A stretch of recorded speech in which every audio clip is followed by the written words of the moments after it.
How come Vilch could beat Medvedev, but he couldn't beat Yoshi Nishioka? Novak Djokovic played the longest three-setter of his career, and Karen Khachanov still very good at majors.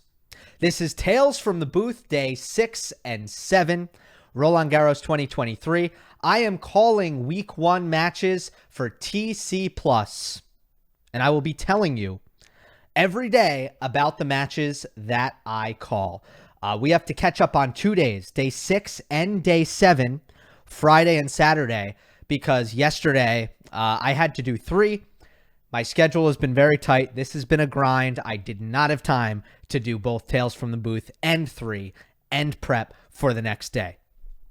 But this is actually my last day of really calling singles matches tomorrow. So tomorrow I will figure something out. All right, I'll do something, but it's not going to be your typical Tales from the Booth because I will be calling some doubles. I will not be doing Tales from the Booth about doubles, right? Makes sense? I have a lot to get off my chest, though. I'm excited to get into this one. So much to discuss. Two matches that I called, 2 men's matches that I called. The Djokovic match I watched, not every single point, but most of it. And I'll do super, super quick thoughts at the very end about Alcaraz, Shapo, and Fritz, Cerundolo. Very quick. All right. It's fresh on my mind. So let me start with Thiago Seyboth Wild, who is out at the hands of Yoshihito Nishioka. Nishioka with back-to-back major 4th rounds. How about that? He had never done it before the Australian Open this year. He had played a lot of majors. He had played 26 main draws at slams, and he never made the 4th round, and now he's made 2 in a row. I don't know what to make of it. He has had good draws. Anyway, I'm also happy for him. This was an endurance win for Nishioka. It was an endurance win. If I had to label it as just one thing, I am taking my stamp and I am putting it on this match. Nishioka with an endurance win. Because in the first half of the match, when both of them were fresh, I thought Vilch was the better player. And I'm not just saying that because he went up 2-1. I even thought Vilch was the better player in the second set, and Nishioka kind of stole it. But it was obviously close, and that happens. The 4th and the 5th set, it wasn't that Nishioka made a tactical or a technical adjustment. It's that he could play his tennis. Vilch could no longer play his. And that is why this is an endurance win for Nishioka. By the way, Wolf in the first round against Nishioka against JJ Wolf, which, by the way, I thought JJ would win. That was also, from what I saw, and I didn't actually watch the match, but I read a little bit about it. I saw some chatter about it on Twitter. It seemed like by the end of that, JJ Wolf didn't have anything physically left in the tank. So that 2-0 comeback in the first round for Nishioka, which is the only reason, obviously, that he was able to get to this stage, that might have also been an endurance win. But this was that. Because when both players were fresh, I thought Vilch was better. You look at total points won. In set 1, plus 11 for Vilch. In set 2, plus 1 for Vilch. In set 3, plus 9 for Vilch. In set 4 as well, I don't have it up right now, and I didn't write it down. But in set 4, it was like a 2-point differential. It wasn't until set 5 where Nishioka really had a dominant set where it wasn't just, a couple of big points where he was a little bit more clutch, which, again, like, that's the tennis scoring system. You can never take anything away from a player who is able to get it done in particular sets despite winning less points. At the end of the day, it doesn't matter. But I do think in this case, it's a reflection of Vilch applying the majority of the pressure, having the easier ways to win points on a more regular basis, and kind of everything breaking right for Nishioka until the end when there were no ifs, ands, or buts about who was going to be able to win the match. It was a 6-love 5th set. it was clear after really the second game, after 2-love in the fifth set, it was over. Nishioka was going to win the match. I mean, there was very little doubt. So how did we get to that point?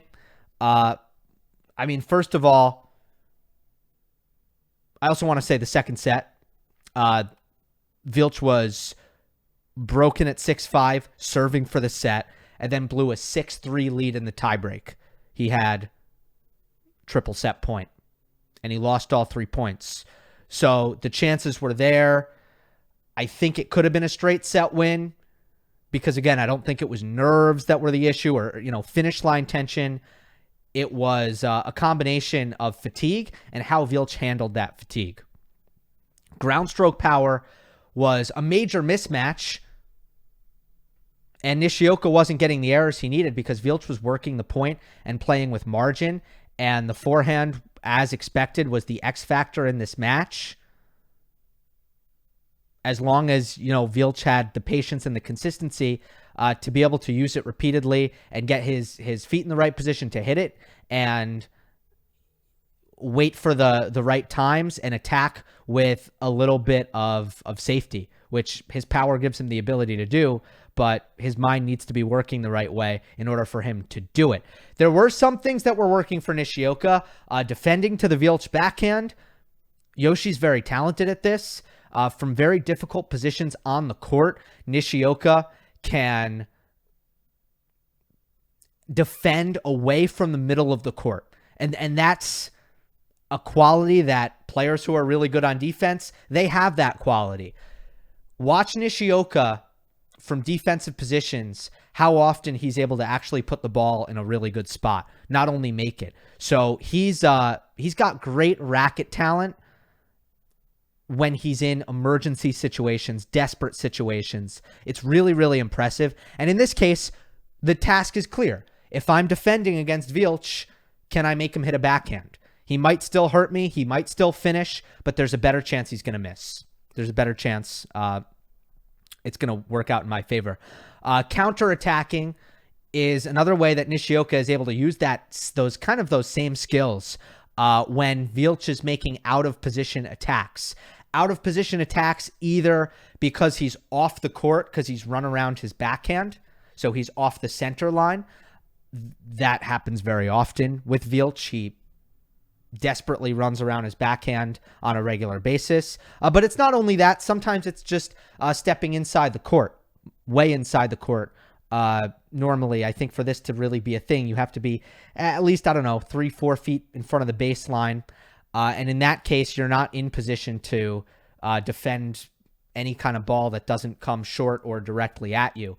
So good counterattacking from Nishioka, that worked. Good defending to the backhand, that worked. Attacking with height on the cross-court forehand. I don't think Vilch was very good when the ball got over his shoulders and he was on the run. Pretty uncomfortable handling that shot. Was Nishioka able to really put Vilch in that position on a super regular basis? No, but in the moments that he did, it was very effective. Look, none of those things were making up for the massive disruptor in this match of Vilch's forehand. None of those things that Nishioka was doing well was a big enough factor to match the fact that Vilch was just like in the Medvedev match, just controlling things with that forehand side. In the third set, actually had some unbelievable moments offensively on the backhand, both in rally, but even more so on return, second serve return in particular. Nishioka being the lefty, is always going to hit his second serve into the righty backhand, and he's going to do that with ease. And that's one spot where Vilch actually doesn't like to run around so much. So there were some big backhand moments in the third set. But I'll give you an example. Vilch through the first 3 games of the third set, 9 winners. 9 winners in 3 games, break a serve, 3-love lead. Served pretty well in that set throughout as well. So it was on his racket. And then something changed. All right, let's get to that part. Here's where it changed. First game of the fourth set, Vilch just won the third set 6-2. He's up 40-love in his opening service game, and he just hit 2 aces in a row, and the crowd is getting into it. Boom, first ace. Boom, second ace. And now it's like, oh, here we go. 40 love, 2 aces in a row. Are you going to hit a third? Because I think even the point before was an unreturnable. So it's one of those things like with the crowd getting excited, like, oh, go for another ace. Go for another ace. He does. He misses the first serve. And he ends up going for this heat check forehand on 40 love. A heat check forehand. If you guys aren't basketball fans listening, a heat check is when you've hit a bunch of threes usually in a row and you end up taking a bad three because you're so hot that you just get to go for it. You almost get a pass. I mean, in basketball, shot selection is just as big a deal as it is in tennis, believe it or not. And so Vilch goes for a heat check, a home run, a miracle shot, low percentage, and he doesn't make it. But it was a stupid shot to go for. And then on the next point, he double faults, but he doesn't just double fault. He hits the ball like 4 feet long. And now it's 40-30. And Nishioka gets back into the game, goes to deuce. He breaks serve. From down 40 love at the start of the fourth set after Vilch just won the third 6-2, has all the momentum, hits back-to-back aces, and it's like, that game felt like an exhibition for a second there, like the Vilch hit a third ace in a row competition, and suddenly it's the Vilch just got broken. And he didn't disengage immediately, but, Nishioka played well at the start of the set. He became a backboard.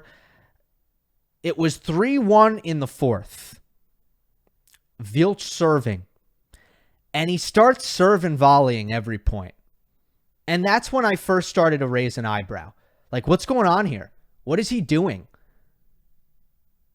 It's okay for him to serve and volley once in a while. I actually still think he's a very talented volleyer. I actually think his footwork is pretty bad at net. His technique is questionable, but he's really talented as a volleyer. And actually, the results are pretty good. I think he's good at net. But he should not be serve and volleying. Not every point. He actually holds serve. Somehow, some way he holds serve. But I was just like, that's not good. I don't care that he held. That's a bad sign for the rest of this match. Is he tired or has he given up? Is he conserving energy for the fifth? Like, what is it here? Because clearly he doesn't want to play tennis in the best he doesn't want to play his game right now. So what's going on? And it doesn't stay that way for the rest of the fourth set where he's just serving volleying all the time. But it does have the same vibe to it. This like very lots of strange tactical decisions, just unpredictable, weird kind of curveballs constantly, never playing kind of a disciplined style, mainly just extreme aggression. And he was actually holding serve because if you want to play ultra aggressive, you can hold serve like that. You're going to get balls to attack on the +1 and you can make it work. But it was costing him on the return where you're not going to get those short balls as quickly. You might need to defend for a couple shots. You might need to play from neutral and work the point. It's the return game where you need to do that. So it's fine that, you hold serve, but he loses this fourth set 6-4 because he's not able to really play return games.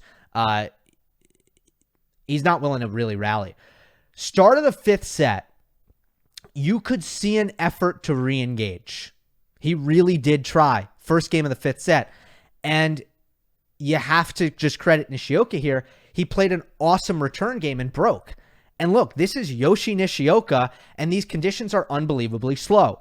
You can play well and still get your serve broken. That's a reality of these conditions and this opponent. But guess what? Guess what's also a reality of playing Nishioka on slow clay? You are going to get a chance to break back. But instead of Vilch understanding that and being like, okay, yeah, I got my serve broken, but it's the first game of the fifth set. He needs to win 5 more games. His serve isn't that good. I'm going to have chances every single game.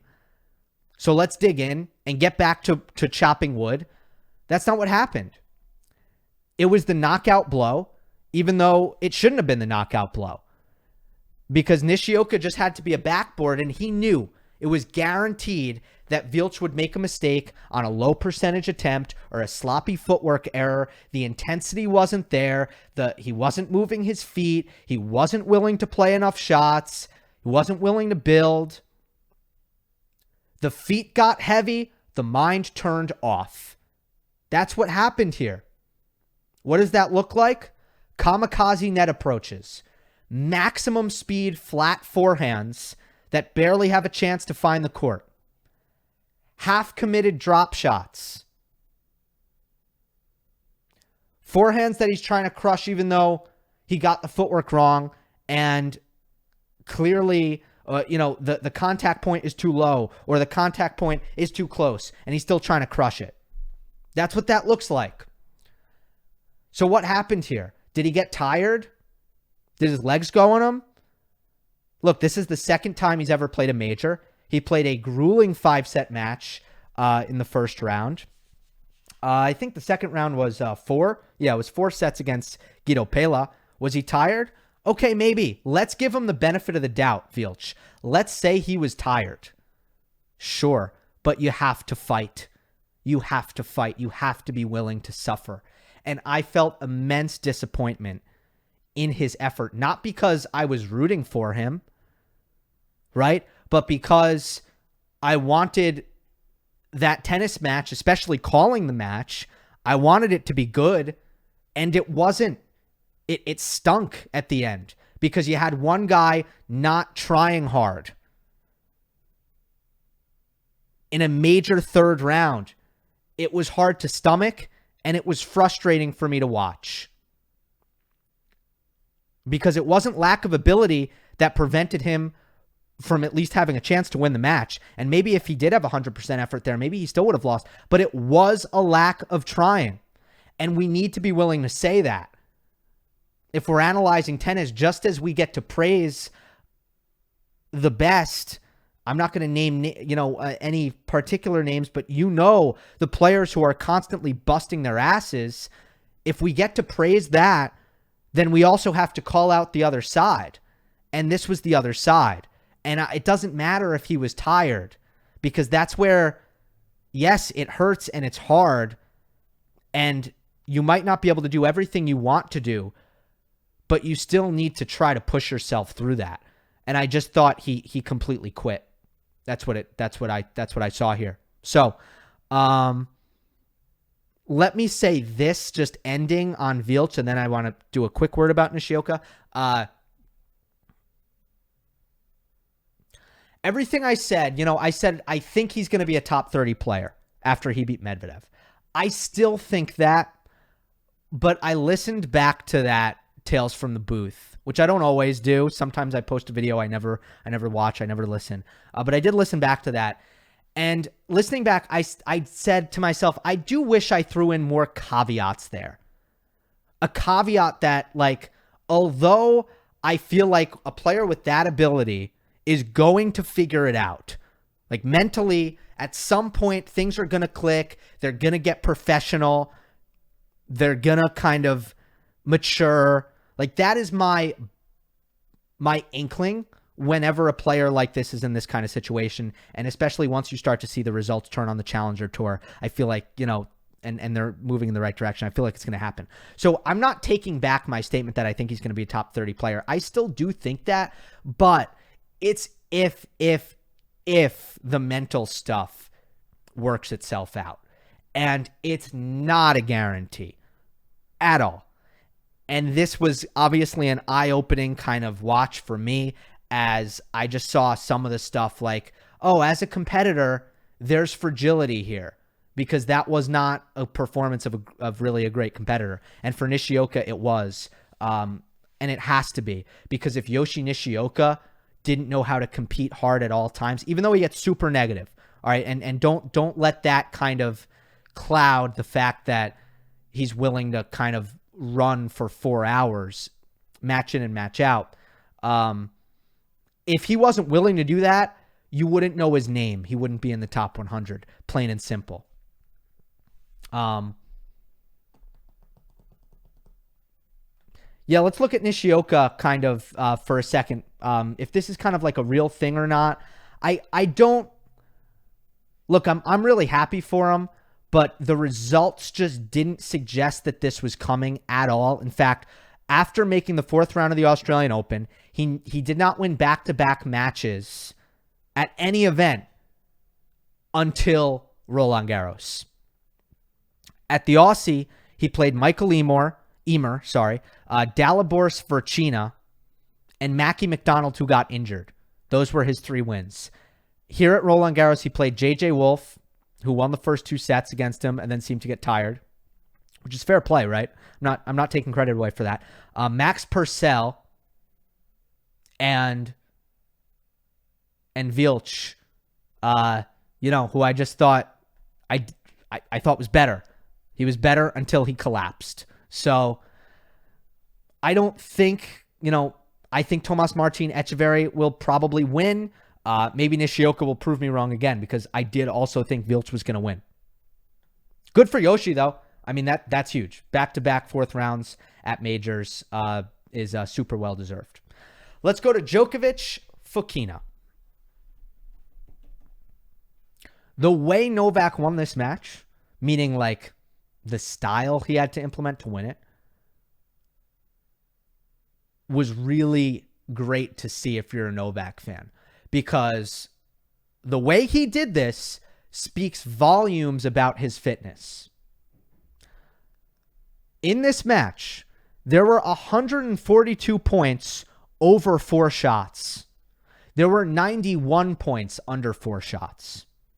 About half of those 142 points that were over 4 shots, half of those were over 8 shots. You getting the picture here? This was brutal. This was so physical. This was basically tennis without serve. You had slow conditions, windy conditions. Neither player's serve was going to work. For Davidovich Fokina, that's true in a lot of conditions. For Djokovic, not really the case, but it was true in these conditions. And these two are both great movers. They're both, let me take it a step further, they're both elite movers. We know that. This is not a bold statement here.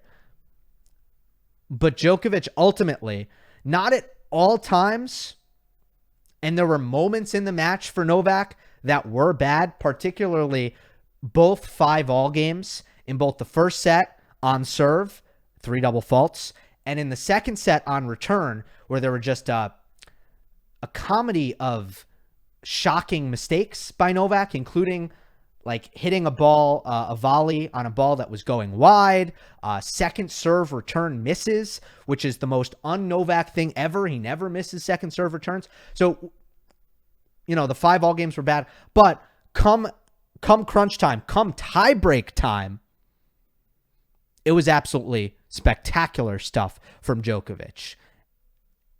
And it was lockdown, no error mode. Defend or trade for as long as required in order for Foki to make an error or hit a winner. And if he hits a winner, cool. Do it 7 times. You got it. You better do it 7 times. And if you do, too good. If the opportunities are there to be offensive, sure. And they were a couple of times, usually, extremely high percentage though. And in some cases, Fokina's legs were already compromised by the time Novak was actually attacking, in which case it was even that much easier to find finishes because Davidovich Fokina was compromised defensively because his legs were already tired. But in general, the way these tiebreaks played out were pretty simple. Fokina was going to make mistakes. Novak was not.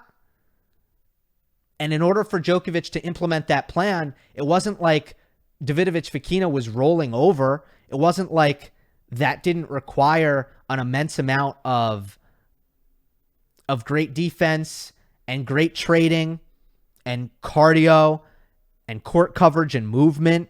It required all of those things with the way ADF was playing. You look at the second set tiebreak. Djokovic plays this super physical 1-all point where I thought was doing the majority of the defense and the majority of running throughout the point. It's an epic point. And Novak wins it because Fokina tries to kind of thread the needle on a backhand down the line from a low contact point. Wasn't really there. So first of all, we have a shot selection, or it's really a tired shot selection bailout unforced error. So who was first to do that? Foki was. But then on the next 2 points, you have sloppy errors by Davidovich Fokina that just seemed like residue from the long point. They were like tired errors. But Davidovich Fokina came back in this second set tiebreak. So let's pick it back up at 4-5. When Foki had another shot selection error on a forehand down the line, where there were really no decision makers indicating that he should have gone with an attacking forehand down the line. But it was after a long point. And then we had a tired legs defensive error at 5-all, where Fokina was open stance on the backhand, and you just knew that, first of all, he was a little slow to get there. It was a ball that, if Fokina had a full gas tank, definitely would have hit probably topspin, safe, cross court, but he kind of tries to flatten it out down the line and hit kind of counterattack instead of neutralization, and he misses that in the net.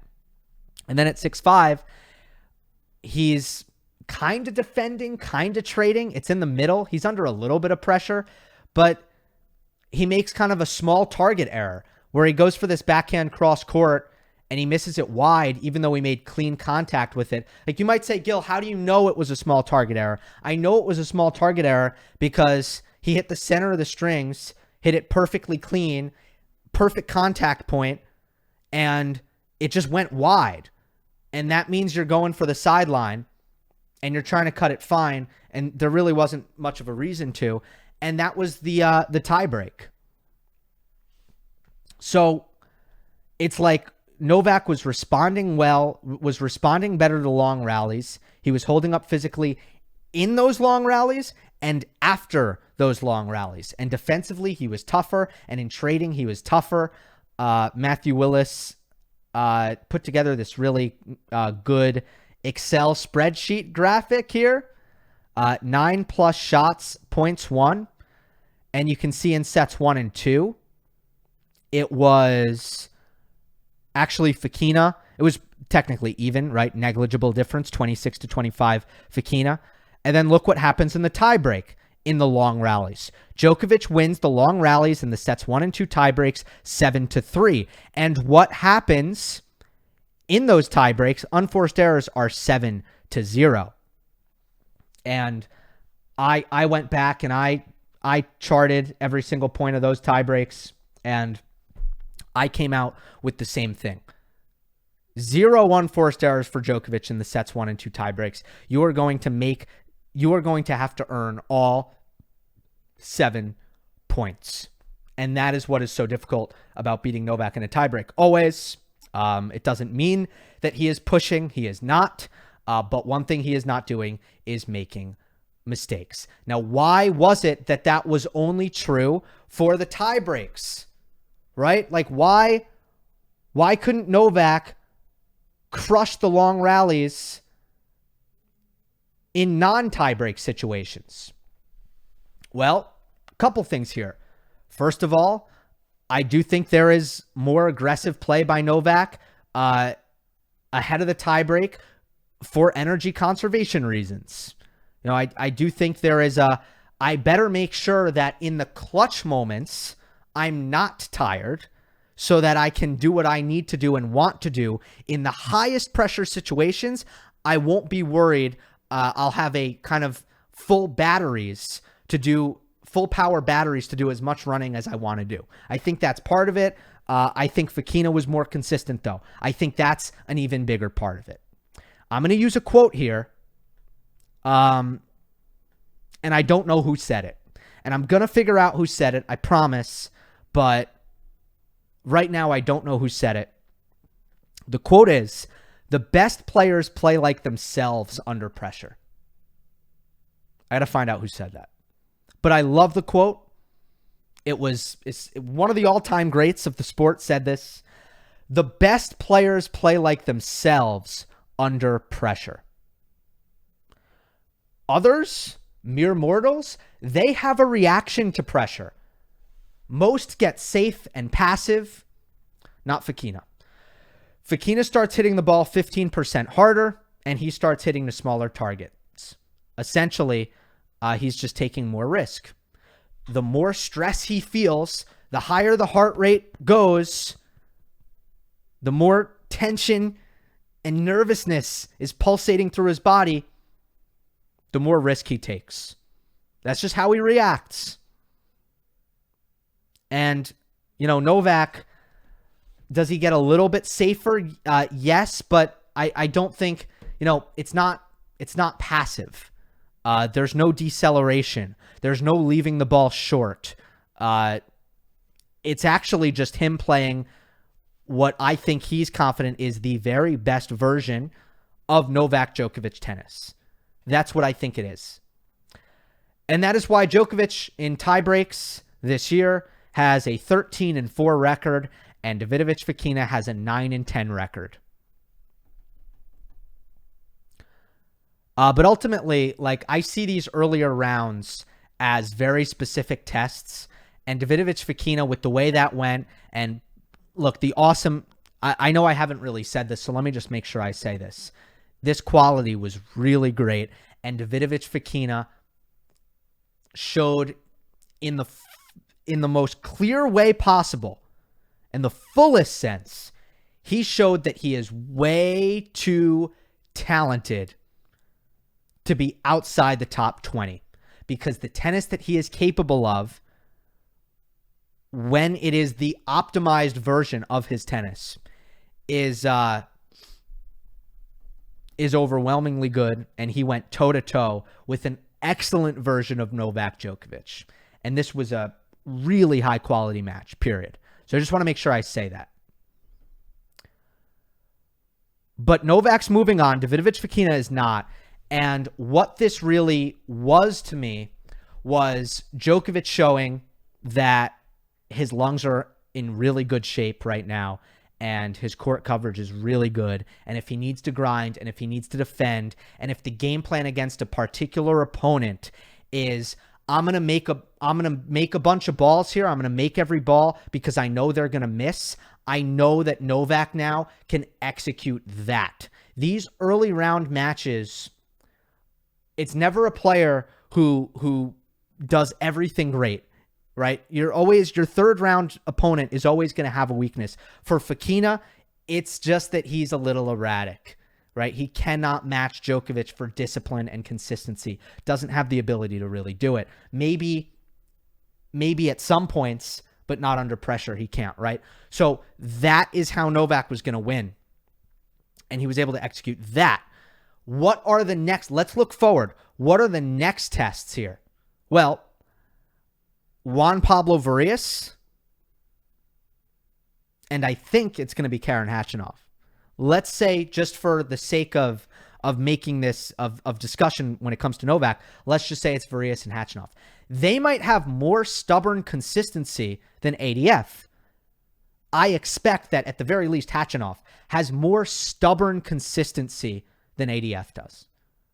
But they will not move as well. So what does that mean? It means that Novak trading for errors, extending for errors, that's probably not the play against those two. The play against those two is probably to be more offensive and to challenge their defense, which is not going to be on Davidovich Fokina's level because of the movement factor. So Novak's offense is going to be much more important against them than it was against a more error-prone Fokina. But the key is that when you go through these early rounds, and now it's not really early anymore, we're through to the second week, but when you go through these sub-elite opponents, once you get to, I don't know, hypothetical Alcaraz in the semis, you're talking about an elite opponent, but pre-elite opponents, there are certain things that will be tested, And there are certain things, there are certain pathways to victory. I feel like if Djokovic can dominate these next couple matches with his offense, he will have shown the full range of his game. And that would be the perfect preparation moving forward. Double faults. I do want to talk about that. It's kind of intertwined with the elbow, in my opinion, and it is a bit of a concern. I don't think Djokovic is really hitting kick serves, and that's why he's double faulting more, particularly with the wind. He's double faulting a little bit more often with the wind because when you're playing with the wind, it's imperative that you hit heavier topspin. If you don't hit heavier topspin, the wind is going to take the ball and it's going to push it long. The more topspin you have, the more bite you'll get down, obviously. So we've seen a lot of Djokovic double faults on the near end at Chatrier, closer to the TV cameras, because he's not getting that topspin because he's hitting slice serves. He's hitting slice serves, I'm quite certain, to protect the elbow, and that is something to look out for moving forward. It could be a challenge for Novak. It's not as much of an issue on other surfaces, but on clay, we know that the kick serve is really the most effective second serve to hit. And Novak doesn't really seem to have that, so he's going to have to win without it. And lastly, I do think there's some discomfort for Djokovic playing with the wind at his back, even outside of the serve. And that's one thing that he can definitely improve moving forward. It's like, how do we just get the calibration of the footwork a little bit better? Because it feels like oftentimes when he's been playing with the wind, he's not in good position. He's getting his contact points wrong. He's reaching for the ball a bit.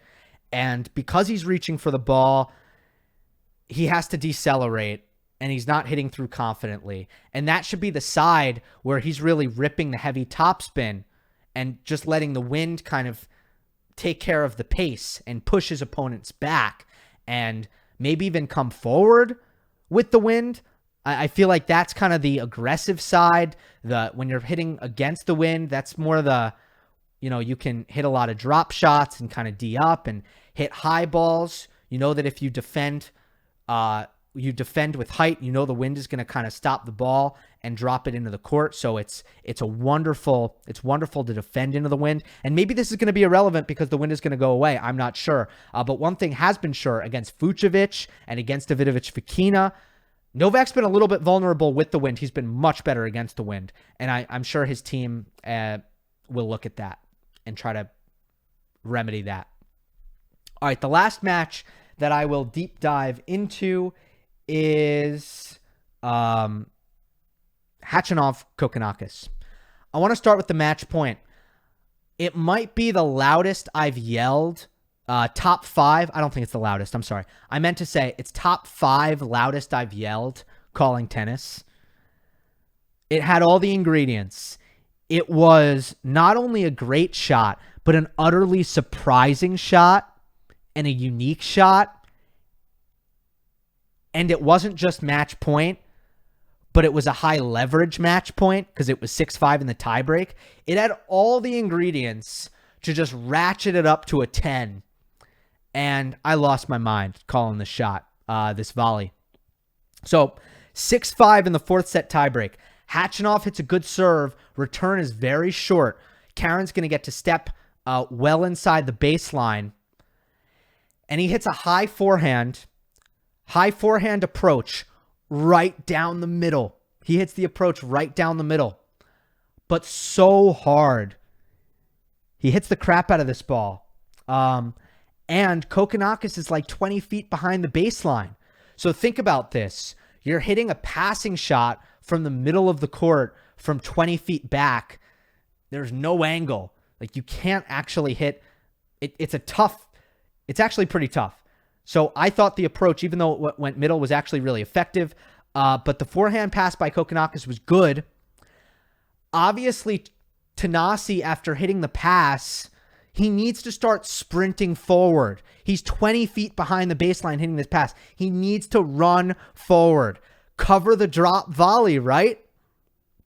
Well, Khachanov hits this stretch backhand volley, and he sticks it fast and deep, and it goes down the middle again, right down the middle. But wait a second. Kokkinakis is sprinting forward. The ball is going to land like on the baseline. Kokkinakis is running past the baseline to try to get forward. And it's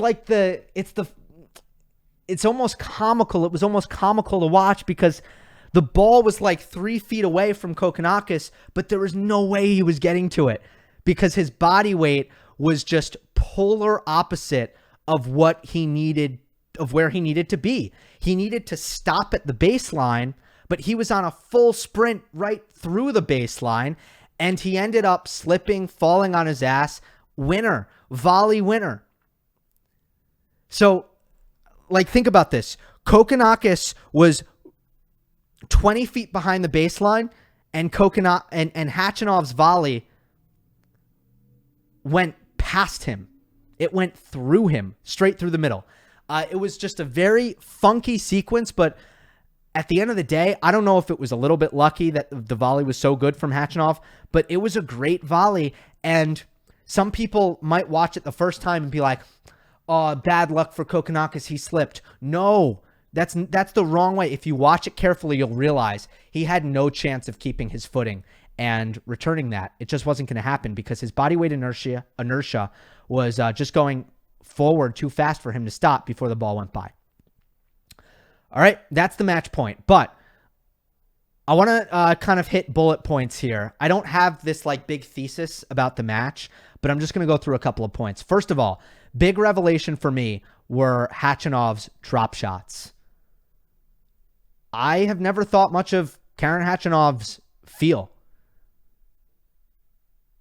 at all, but his drop shots were awesome and they were important, and he has the power to drive opponents back, and it's so important in these conditions that you have ways to finish points.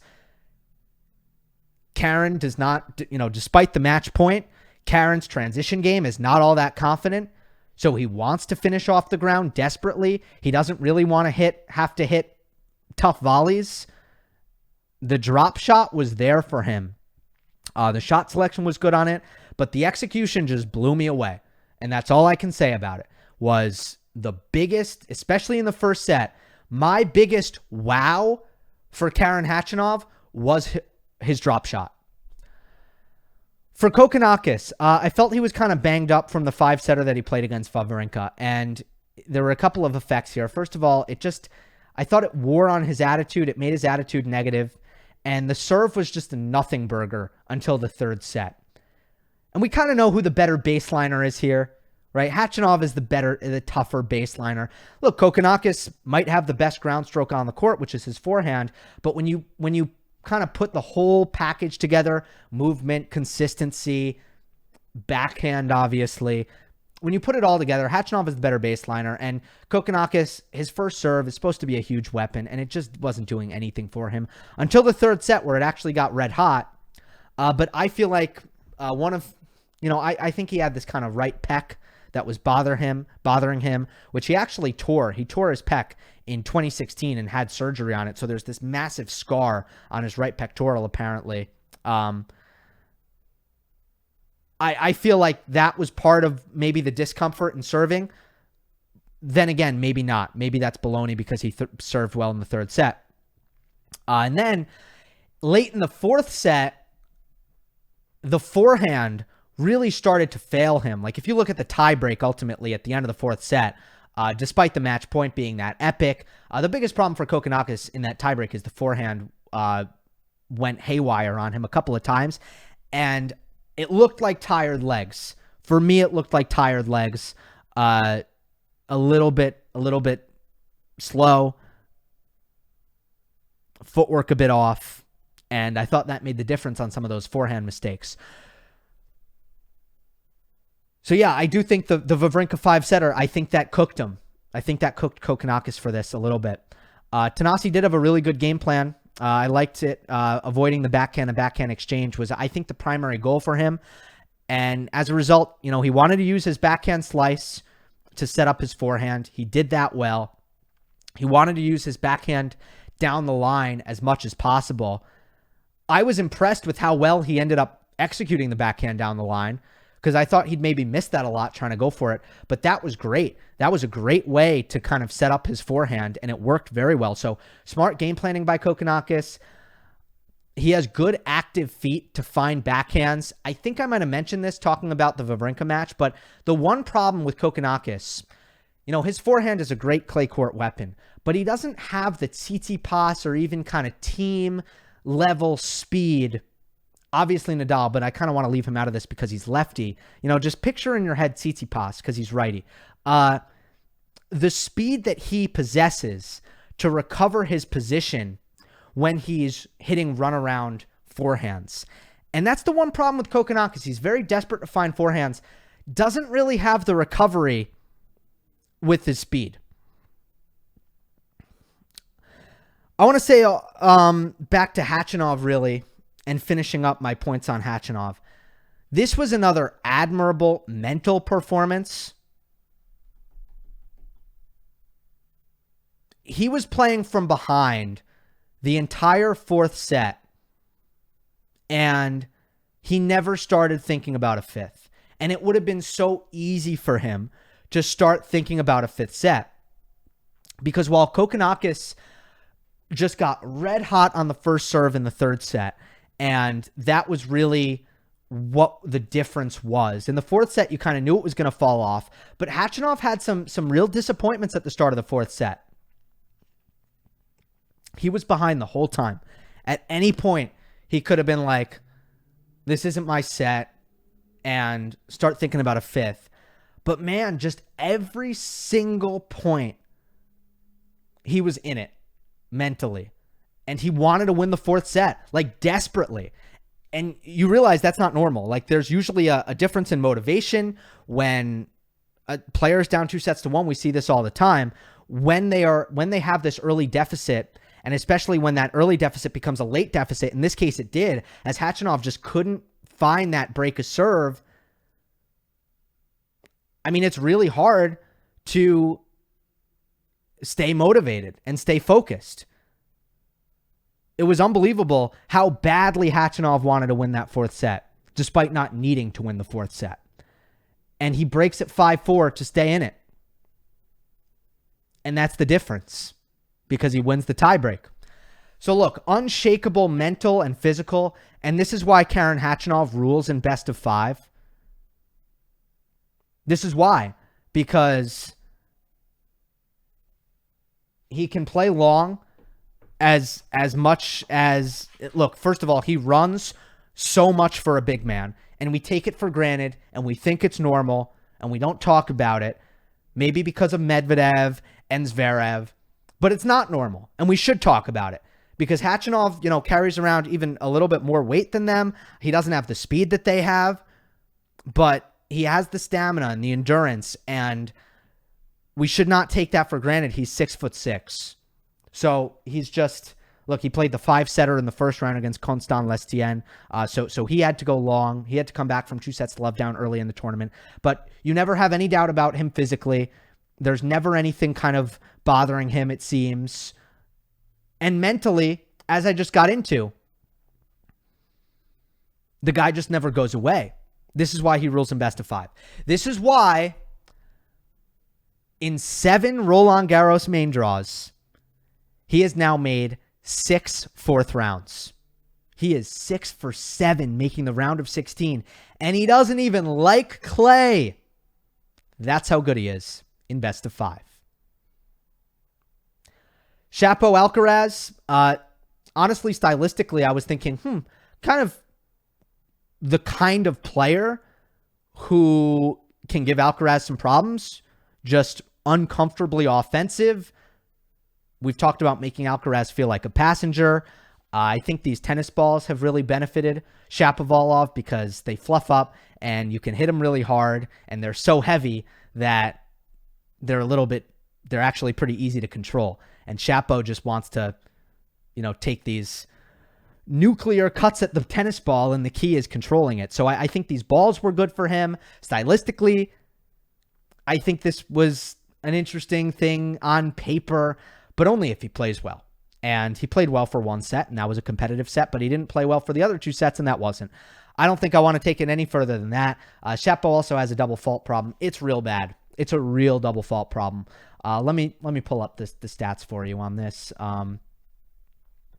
It's as bad as anybody's. It's the most inconsistent second serve, really in the top 50, because while Bublik has a higher double fault rate, sorry, not Bublik, Cressy has a higher double fault rate. Bublik's not in the top 50. Otherwise, I think Bublik would too. Those guys hit 2 first serves. So I'm not going to sit here and be like, their second serves are more inconsistent. Freaking what second serves? There are no second serves. So as far as players who hit second serves, Shapo's got by far the worst. By far the worst.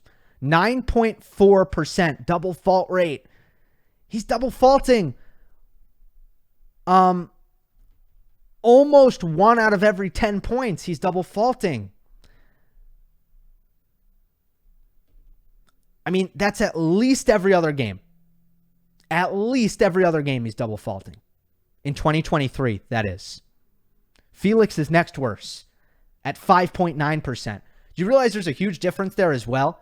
That like Felix being technically third worst after Cressy, but really second worst. He's much better than Shapo. So that's a huge issue. And lastly, Francisco Cerundolo beats Taylor Fritz. I felt this match was like 50-50 coming in. That was my feeling on it. Cerundolo shows once again, look, forehands rule on clay. They rule. And I'll just quickly, simplified version. I tweeted this. I tweeted these exact things. I'll just go through this again. Again, oversimplifying this in some ways, but you have to hit more forehands on clay than any other surface. You are going to hit more because you're going to get less unreturned serves and you're going to get longer points. You're going to get more neutralizations even off the ground. So less unreturned serves, longer points. And secondly, more time for runaround footwork. There are literally balls on clay that you can hit as forehands that on other surfaces would have to be backhands. So you're going to hit more. Not only are you going to hit more, your other stuff is going to be less effective. Not just your serve, which I already mentioned. Your backhand is probably too flat, especially if you have a two-hander. If you have a two-hander, your backhand is probably going to be too flat to do enough damage for it to be a weapon. Throw that out the window. Are you a net rusher? Good luck with that. Your approach shots are not going to stay as low, and they are not going to skid through the court. They're not going to penetrate as much. There's going to be more, time for your approach shot to kind of sit up for an easier pass. Plus, when you split step, your footing isn't going to be as good, so you're not going to be able to kind of cover the net as well either. So good luck if you're a net rusher. So the forehand better be your finishing weapon. You're going to hit more, and your other stuff isn't going to work as well. So those high RPM forehands, they are king. Cerundolo was awesome on the forehand side. And Fritz committed the cardinal sin. This is becoming kind of a theme. You guys have heard me talk about this when it comes to Tsitsipas matches a lot recently. When a player has an awesome forehand that you want to avoid and a backhand that you want to attack, do not hit mindlessly over and over again into the ad court. They will camp there. They will hit forehands from the backhand side of the court, and that is the worst thing that can happen. Because in most cases, in Cerundolo's case, this is true, their forehand is actually better from that part of the court because they have a better angle inside in. They hit better angles inside out. It is a harder shot to read. It has better disguise because of kind of the footwork and the way the hips are angled when you're moving to your left and hitting a forehand at the same time. It's the worst thing you can do. And Fritz, especially on the backhand, and Jim Courier pointed this out on Tennis Channel, it was 110% on the money. Fritz was going cross court way too much with his backhand. And Cerundolo was cheating. And Fritz wasn't making them pay for cheating. You have to make them pay. You have to go to the forehand if you're afraid of the forehand. If you want to make them hit the backhand, you better hit into the deuce. It's a must. Unless there's some very specific variables that put you in a unique position. We don't need to get into that. But Fritz made that mistake. All right. This was fun. Enjoyed this. Hope you did too. Hope you enjoyed. Don't forget to subscribe. I'll see you next time.